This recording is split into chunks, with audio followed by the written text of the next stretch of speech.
Chers amis, bonjour à tous et bienvenue pour ce conseil de lecture spécial Saint-Nicolas, comme vous venez de l'entendre, ou spécial Noël évidemment, mais en tant que Lorrain, nous mettons la Saint-Nicolas en avant pour tout ce qui est cadeaux, réception en famille et ce type de festivités, Noël étant réservé à la naissance du Christ, dont vous êtes appelés à aller notamment à la messe.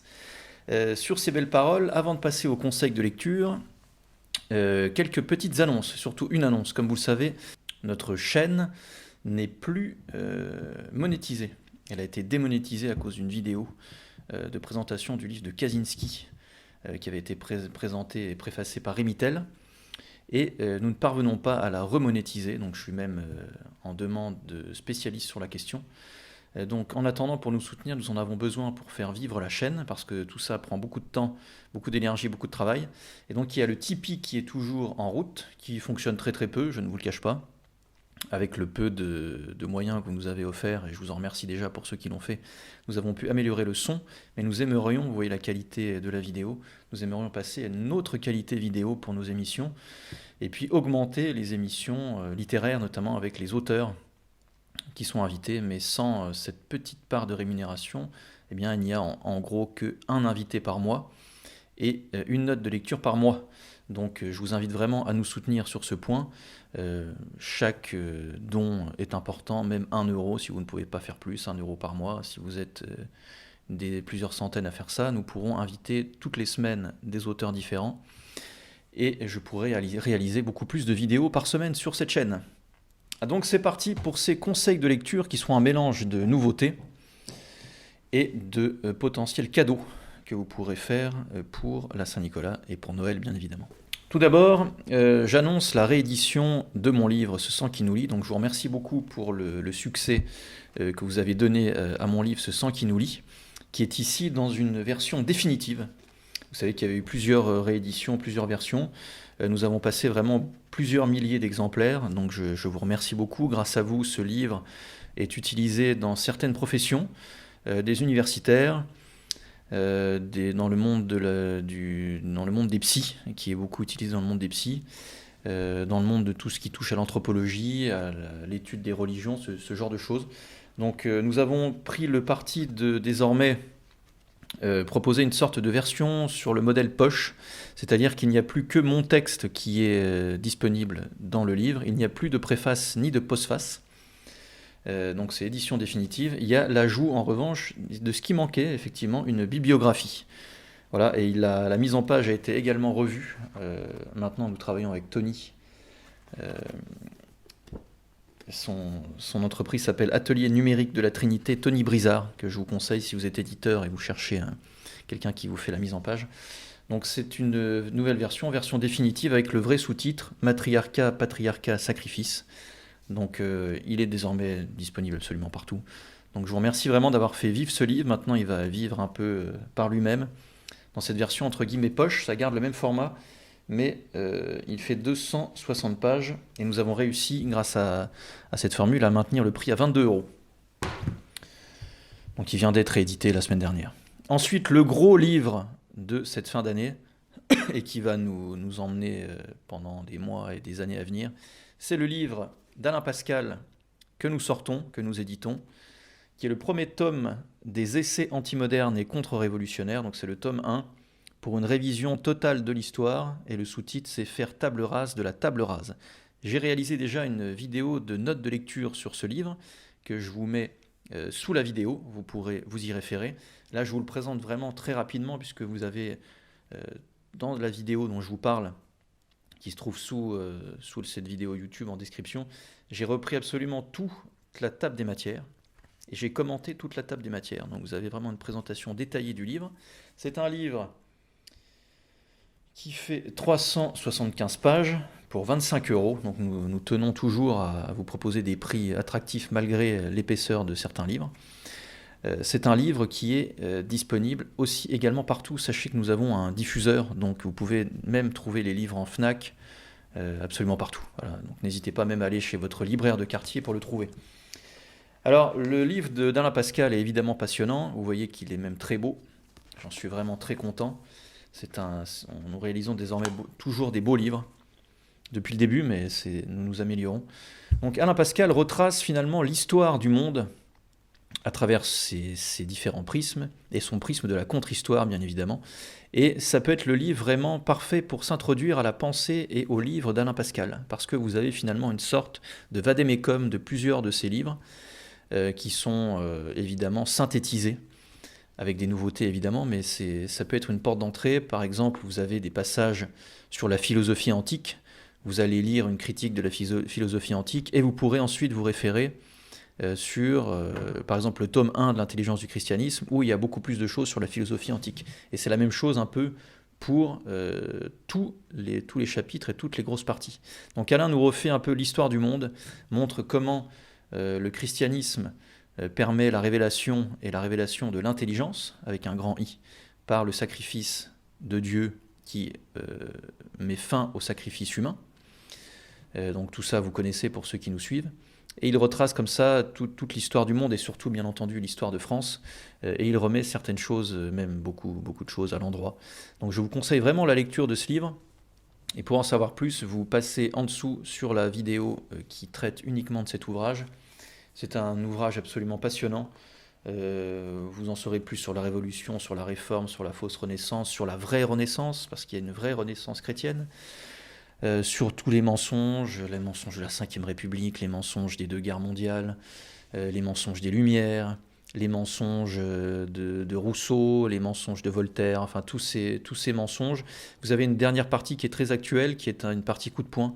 Voilà, je ne creuse pas parce que nous avons les algorithmes qui nous surveillent, et je vous renvoie encore une fois à cette vidéo en dessous. Ensuite, nous travaillons avec les éditions Magnus, et je salue ici Laura des éditions Magnus, et donc nous proposons le livre de Laurent Berton, le dernier livre de Laurent Berton, qui s'intitule Guerre. Alors ce livre, parce qu'on me demande souvent de mettre les nombres de pages et le prix assez vite, donc c'est un livre de un peu plus de 250 pages, qui coûte 21 €, donc aux éditions Magnus, toujours des très beaux livres chez Magnus.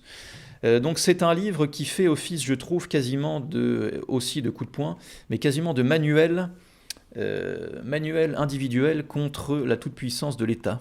C'est un peu ce que nous explique Laurent Berton au fil de ses livres, c'est que l'État actuel, en tout cas, pas l'État en tant que tel, mais l'État actuel travaille contre les peuples et donc contre les individus, et nous ne pouvons attendre de personne d'autre que nous-mêmes de nous bouger et de changer les choses. Donc je vous conseille de lire le livre, et je vous conseille pourquoi pas de l'offrir à des jeunes adultes qui peuvent se poser des questions sur mais la retraite, comment ça va se passer, mais est-ce que l'État travaille vraiment pour nous, voilà, des jeunes qui commencent seulement à se poser des questions et qui peuvent trouver dans le livre de Laurent Berton une porte de sortie vraiment individuelle, et c'est peut-être même plutôt une porte d'entrée individuelle pour se bouger et pour prendre sa vie en main. Voilà, c'est un peu comme ça que j'ai compris le livre. Et finalement, la guerre, c'est aussi une guerre contre nous-mêmes. Nous devons arrêter de tout attendre de l'État-providence. L'État-providence va disparaître. Il n'a pas disparu, puisque nous savons que la CAF distribue énormément d'argent à énormément de monde, et énormément de monde qui ne mérite pas cet argent, mais tout ça disparaîtra un jour. Et évidemment, vous n'êtes pas sûr, et c'est même pour les gens de ma génération, ceux qui ont disons autour de 40 ans, eh bien vous ne toucherez pas votre retraite. Donc il faut se bouger, et il faut arrêter de croire que tout vous est dû, et que l'État va s'occuper de vous. Il s'occupe de vous, mais pas dans le sens dans lequel vous croyez. Et tout logiquement, je vous propose le livre de Charles Gave, Cessez de vous faire avoir, occupez-vous de votre épargne. Alors je m'intéresse personnellement aux questions économiques depuis quelques temps, depuis 3-4 mois, pour être honnête, puisque j'ai été victime d'une grosse arnaque, et je me suis intéressé finalement à ce que c'était l'argent et à comment gérer son argent. Et j'ai trouvé dans ce livre de Charles Gave quelque chose de très simple et de très fonctionnel. C'est-à-dire que ça fonctionne par petites fiches. Là, je prends une fiche au hasard, donc fiche numéro 4, qui s'intitule « L'or, c'est de la monnaie, le reste, c'est du crédit ». Donc vous avez des choses un peu de fond, mais vous avez aussi surtout comment est-ce qu'on peut utiliser, pour ceux que ça intéresse, les moyens de valoriser son épargne, pour ceux qui en ont, puisque cette épargne disparaît d'année en année avec l'inflation. Je vous donne un tout petit exemple. Si vous êtes actuellement sur un livret A, sachez que les livrets A, par exemple, financent, j'ai appris ça récemment, financent les logements sociaux. Donc quand vous avez de l'argent sur un livret A, vous financez l'immigration sans le savoir. Mais bon, passons. Le livret A est à 3%, mais l'inflation est à 4%, admettons, ce qui est plus ou moins le cas, mais ça va continuer à augmenter.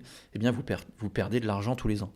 Donc il y a des moyens tout à fait simples pour vous permettre de maintenir cette épargne, qui peut être pour certains d'ailleurs de l'épargne héritée de vos parents ou de vos grands-parents, ou qui peut être, dans mon cas, de l'épargne que vous allez léguer à vos enfants. Donc ce ne sont pas du tout des sujets qu'il faut prendre à la légère. Si vous ne vous occupez pas de votre argent, c'est quelqu'un d'autre qui va s'en occuper à votre place. Les banques, vous le savez, vous arnaquent. Et cette génération, il faut bien l'élever, il faut la mettre dans des écoles hors contrat, et il faut également leur permettre d'avoir un niveau de vie correct pour redresser le pays. Il n'y a pas de... Encore une fois, arrêtons d'imaginer que un sauveur, un Trump français, ou toutes les choses que j'entends actuellement, si ça arrive dans le sens où si quelqu'un s'occupe un jour de notre pays, pourquoi pas, mais c'est à nous d'abord de s'occuper de nous-mêmes et de nos familles. Donc je n'ai pas donné, je vais essayer vraiment d'y penser, mais c'est un livre qui fait, je crois, il n'y a pas les numéros de pages, tiens, ah si, les voilà, qui fait 90 pages pour 16,90 €. C'est aux éditions, j'ai oublié de le mentionner, éditions Université de l'épargne. Ensuite, 3 livres historiques qui m'ont vraiment tous beaucoup intéressé de manière totalement différente, mais tous vraiment très, très passionnants. Le livre de Marcello Gullo Omodeo, j'espère bien le prononcer, Ceux qui devraient demander pardon, la légende noire espagnole et l'hégémonie anglo-saxonne. Ce sont chez nos amis de l'Artilleur, puisque nous travaillons désormais avec les éditions l'Artilleur. Comme vous voyez, la librairie en ligne reprend de l'ampleur. Donc je vais vous le dire tout de suite, puisque je sais que vous l'attendez. 490 pages pour 23 €. C'est un livre qui remet... alors d'abord, je tiens à vous dire qu'il est présenté par Arnaud Imat, ce qui est un gage de très grande qualité. Donc c'est une édition française, évidemment, d'un texte qui a la base espagnole, qui a la base en espagnol, et qui remet l'histoire à l'endroit sur un espèce de mythe absolument insupportable qui voudrait que les Espagnols ayant conquis, ayant finalement remplacé les anciennes civilisations Inca, Maya, etc., se soient conduits comme d'affreux personnages ayant exterminé tout le monde et ayant été l'espèce de les pires odieux de l'histoire de l'humanité. Tout ça est totalement faux, et ce livre vous le démontre. Il démontre en réalité que ce sont les anglo-saxons, comme bien souvent dans l'histoire du monde, qui se sont comportés comme d'horribles personnages et qui, eux, effectivement, ont exterminé, ont tué, ont violé, ont fait tout ce que vous pouvez. Mais là, il faut reprendre le côté religieux, c'est-à-dire que quand ce sont les catholiques qui s'en occupent, la première chose qu'ils font, c'est qu'ils abolissent le sacrifice humain, ils convertissent les gens et la paix est possible. Quand ce sont les anglo-saxons qui arrivent, avec leurs idées protestantes, la protestantisation du monde, eh bien, ils enlèvent les rituels, mais ils ne remplacent pas les rituels, donc ils massacrent absolument tout le monde. Et comme ils ne remplacent pas les rituels par de bons rituels, eh bien, la violence ne disparaît jamais. Donc c'est un gros livre, hein, comme vous l'avez vu. C'est un livre qui parle donc bien d'histoire, de philosophie, c'est vraiment très très complet, très très passionnant. Donc je vous invite vraiment à le lire et à lire les livres des éditions de l'Artilleur. Nous les avons sur notre site internet. Évidemment, tous les livres dont je vous parle sont disponibles sur notre site. Je mets les liens sous la vidéo. Est-ce que je vais vous citer peut-être... je vous cite, chapitre 5, l'Angleterre, nation choisie par Dieu, qui est devenue un empire prédateur. Premier chapitre, les Anglais regardent le Nouveau Monde comme un chat regarde un oiseau. Voilà, tout est résumé dans ce titre. Encore une fois, excellent travail des éditions l'Artilleur, que je vous conseille, et vous verrez qu'on a notamment tous les livres sur Bainville sur le site, mais pas que. Creusez, j'ai oublié de vous le dire, et comme ça vous aurez eu raison de rester jusque-là. Comme c'est la Saint-Nicolas, vous avez 5% de réduction à partir de 50 € d'achat sur tout le catalogue, que ce soit maison d'édition ou librairie. Avec le code promo que je vous mettrai aussi en dessous de la vidéo, c'est Saint-Nicolas, tout simplement. Donc profitez-en, c'est aujourd'hui jusqu'au 15 décembre. Donc c'est vraiment pour vos cadeaux de Saint-Nicolas et de Noël, bien entendu. Ensuite, un autre livre d'histoire de Pierre Hillard, Comprendre l'Empire Loubavitch, une destinée royale et messianique. C'est un livre absolument passionnant. Donc moi, je regrette l'édition Book Edition, mais bon, ça, malheureusement, ça se fait de plus en plus, mais c'est ainsi. En tout cas, le fond du livre est vraiment passionnant. Donc Pierre Hillard nous retrace en réalité toute l'histoire de deux mondes qui se font face à face, dont je parle aussi parfois dans mes livres, dans ce sens qui nous lie notamment. Le monde basé sur l'incarnation de Dieu en homme, avec le Christ, vrai homme et vrai Dieu, union hypostatique, et le monde qui rejette cette incarnation. Et en creusant, alors au début du livre, vous avez tout un résumé de toute cette épopée, finalement, de ces deux mondes qui se font face. Et une sorte de secte familiale va tirer son épingle du jeu de cette religion, si on peut dire. C'est une secte, moi j'appelle ça une secte qui se base sur la religion, la secte familiale des Loubavitch, qui a alors le siège est à New York, mais qui a de nombreux autres sièges, je n'ai plus le mot en tête, vous m'excuserez, mais nombreux autres groupes un peu partout dans le monde, et qui influence, bon gré mal gré, les gouvernements en place, qui influence l'économie, qui influence la politique, qui influence les mœurs, etc. Donc c'est un livre à lire comme un livre d'histoire, hein, vraiment je tiens à le préciser, et qui peut être un livre tout à fait complémentaire avec d'autres lectures historiques, donc je le recommande.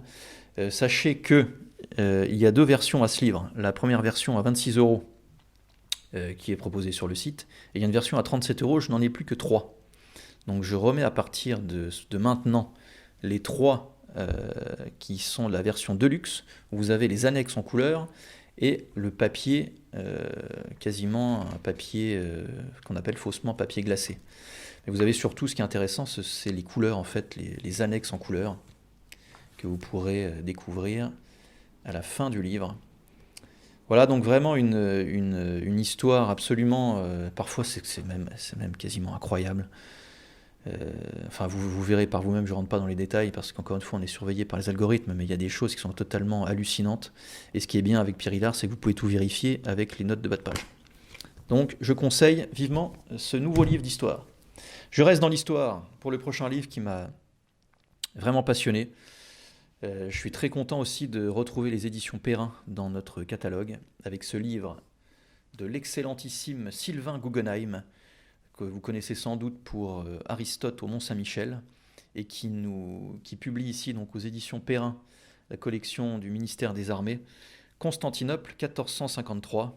C'est un livre que j'ai dévoré, c'est un livre exceptionnel, comme tout ce que fait Sylvain Guggenheim. C'est un livre donc qui parle du siège évidemment de Constantinople, de la chute de Constantinople, et non pas de la prise. Souvent on me parle de la prise de Constantinople. Non, là vous avez un cerveau oriental, on parle de la chute de Constantinople, quand on est un Européen, et surtout quand on est un chrétien ou un catholique, ou même un chrétien. Alors vous avez, ce qui est vraiment passionnant dans ce livre, c'est que vous avez tous les aspects de cette chute qui vous sont proposés, le contexte, à savoir évidemment qu'il y a un contexte historique et un contexte religieux.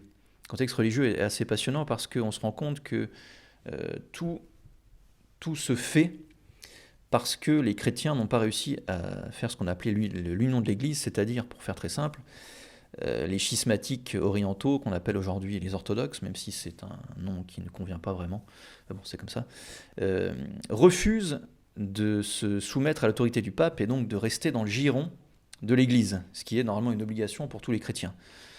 Et finalement, il n'y a plus que les catholiques aujourd'hui qui restent sous le giron de l'Église. Il y a, vous verrez dans le livre, chose que j'ignorais, il y a tout de même un empereur byzantin, donc parce qu'on parle de Byzance, qui accepte cette union de l'Église avec des vues politiques, puisqu'il se dit, en acceptant cette union, on va venir m'aider, parce que je sais que les Ottomans vont attaquer, et j'ai besoin d'aide parce que, effectivement, Constantinople, à l'époque, est déjà sur la fin depuis au moins un siècle et demi. Vous verrez la carte, une des cartes dans le livre. Vous voyez tout ce qui est en vert ici, je ne sais pas si vous le verrez bien avec la caméra, mais tout ce qui est en vert ici, c'est les Ottomans, et là ce sont les Ottomans, et Constantinople c'est là. Donc vous êtes entouré en fait d'un empire ottoman musulman et qui va être attaqué par le sultan Mehmed II, un jeune sultan d'une vingtaine d'années, qui va se servir de hadith, donc il va servir du Coran en fait pour interpréter et surinterpréter des passages, et voilà, réussir à mettre au moins 150 ou 200 000 hommes dans cette guerre face à environ 10 000 Grecs, 10 000 Byzantins. Donc il y avait à peu près un défenseur pour 20 attaquants, et malgré cela, le siège a duré 55 jours. C'est une épopée de défense absolument incroyable. Il y a des choses qui sortent absolument de l'ordinaire. C'est sans doute un des sièges les plus spectaculaires de l'histoire du monde, qui se termine mal pour les Européens. Si des musulmans m'écoutent, bah pour eux ça se termine bien, évidemment. Et donc, Sylvain Guggenheim nous explique tout ça dans les détails. Vous avez même des détails du siège qui était un siège absolument horrible. Et la chose qui m'a vraiment marqué, voilà, c'est ça, c'est la désunion des chrétiens. Et en réalité, ceux qui permettent la chute de Constantinople, ce sont des Européens. Ce sont des Européens chrétiens qui sont pris sous le giron de Mehmed II, soit par force, parce que l'Empire ottoman était déjà dans des territoires européens et chrétiens majoritairement, donc de force. Je pense par exemple les pires sont les janissaires évidemment, mais je pense même à d'autres soldats. Mais aussi par économie. Et ça c'est terrible. C'est-à-dire que par exemple vous avez un Hongrois, qui s'appelle Orban d'ailleurs, qui a inventé une machine de guerre absolument spectaculaire, qui était le plus grand engin de guerre jamais vu de cette époque. Un canon absolument gigantesque. De mémoire, il devait faire 10 mètres de haut, quelque chose comme ça, ou 15 mètres de haut et 9 mètres de long, et qui tirait comme ça 5 ou 6 fois par jour des boulets de canon absolument incroyables. Et lui, comme il ne pouvait pas être payé par Constantin, il est allé vendre son service au sultan. C'est terrible. C'est terrible. Et vous avez tout ça qui est expliqué. Et une chose aussi, et là je pense que si nous ne nous réveillons pas, nous pourrons vivre la même chose. C'est aussi pour ça que j'aimerais que vous lisiez ce livre. Ce qu'il faut bien comprendre, c'est que quelque chose nous pend au nez. C'est-à-dire que quand les Ottomans ont gagné, ils ont évidemment pillé, violé, tué, massacré. Et leur pillage a été une source de richesse absolument incroyable. Donc il y a eu une contradiction énorme. C'est-à-dire que l'empereur disait qu'il n'avait pas les moyens de se défendre, ce qui était visiblement le cas, puisqu'ils se sont fait absolument exterminer, et ils étaient très peu nombreux, et ils n'ont réussi à payer personne, alors que les habitants étaient extrêmement riches. Les Ottomans ont découvert de l'or à foison, des richesses à foison qui se sont partagées entre eux, parce que l'égoïsme individuel de ces gens, ils ont préféré garder leur richesse et mourir avec, que de le mettre au service de la collectivité pour combattre l'ennemi et pour se défendre. Voilà, donc ça c'est terrible. C'est terrible, donc très grand livre de Sylvain Guggenheim, 350 pages, 25 €, aux éditions Perrin, que nous accueillons désormais dans notre librairie en ligne. On passe maintenant aux cadeaux, 2 idées de cadeaux pour ne pas faire trop long, mais je vous invite vraiment à creuser sur le site, hein, vous avez beaucoup de choses pour idées de cadeaux. Le livre que nous avions publié l'année dernière, Le procès Tintin, qui avait bien marché pendant les fêtes de l'année dernière, les fêtes de Saint-Nicolas, les fêtes de Noël. Tintin, ça fonctionne toujours bien, et vous pouvez avoir ici une porte d'entrée sur quelqu'un qui aime Tintin, mais qui, à un moment donné, doit aussi se rendre compte qu'il faut quand même essayer de bien penser. Et donc, ça peut être à la fois un moyen de s'amuser, et en reparcourant les différents albums d'Hergé. Pour ceux qui n'avaient pas suivi, en fait, c'est Martin Pelletier qui nous a fait l'honneur d'écrire pour nous Le procès Tintin. Donc vous avez Tintin et Milou à la barre, et vous avez toutes les accusations contre Hergé, contre Tintin, contre Milou, donc antiféminisme, antisémitisme, racisme, etc., qui sont remises, qui sont données à Tintin et Milou, qui vont se défendre et qui vont expliquer un peu les choses. Et nous avons réussi, par exemple, à faire des petites illustrations comme ça qui ressemblent à l'univers de Tintin, sans en être, hein, puisque nous n'avons pas le droit évidemment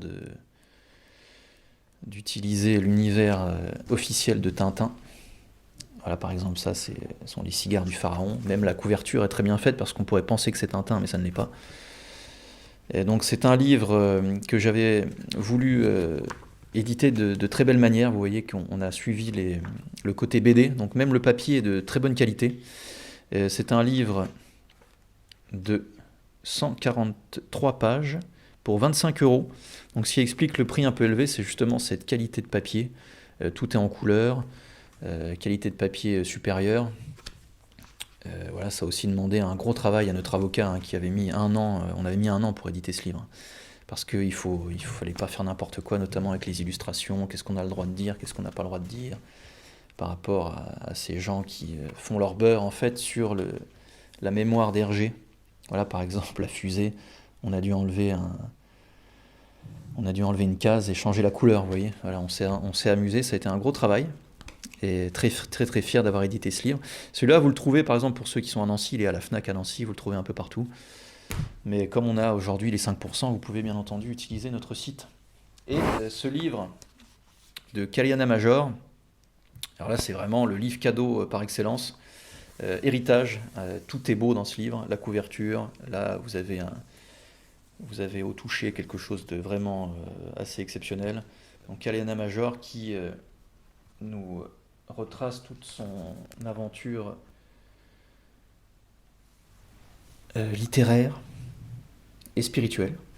Donc vous avez toujours à gauche la lithographie réalisée par Kaliana Major et à droite un texte pris un extrait en fait, pris d'un texte que Kaliana Major a choisi. Par exemple là c'était Jules Verne, vous avez Simone Weil, la philosophe, Léon Bloy par exemple, avec un texte de Léon Bloy. Vous avez une très belle préface de Jonathan Sturel.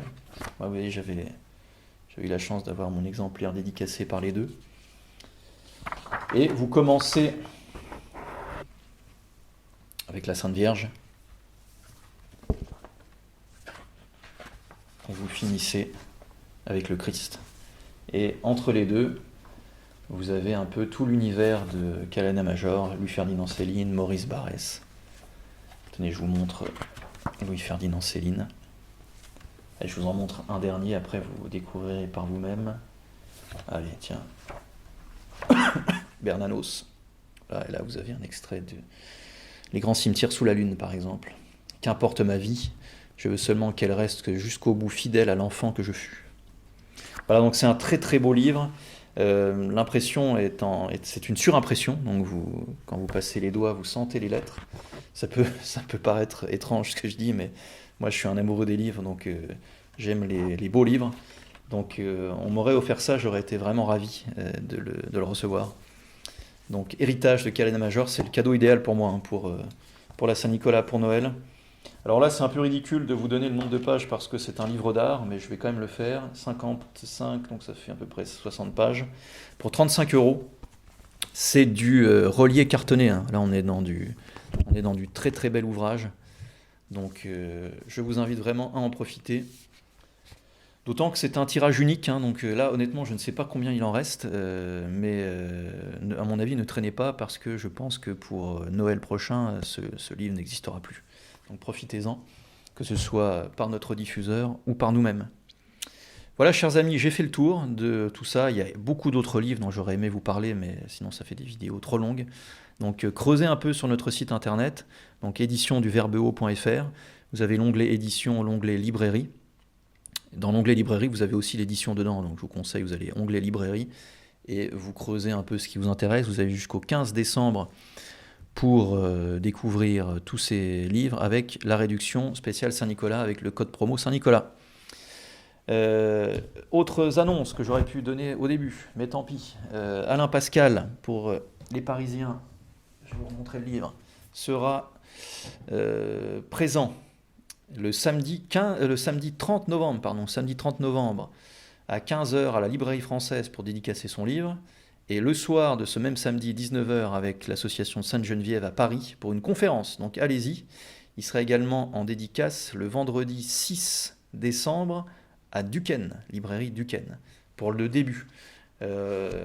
Moi, je vous conseille de vous jeter sur le livre, parce qu'honnêtement, il part tellement que j'espère que tout le monde pourra le trouver sous le sapin de Noël, ou dans la hotte du Saint-Nicolas, bien entendu. Chers amis, bonne lecture à vous.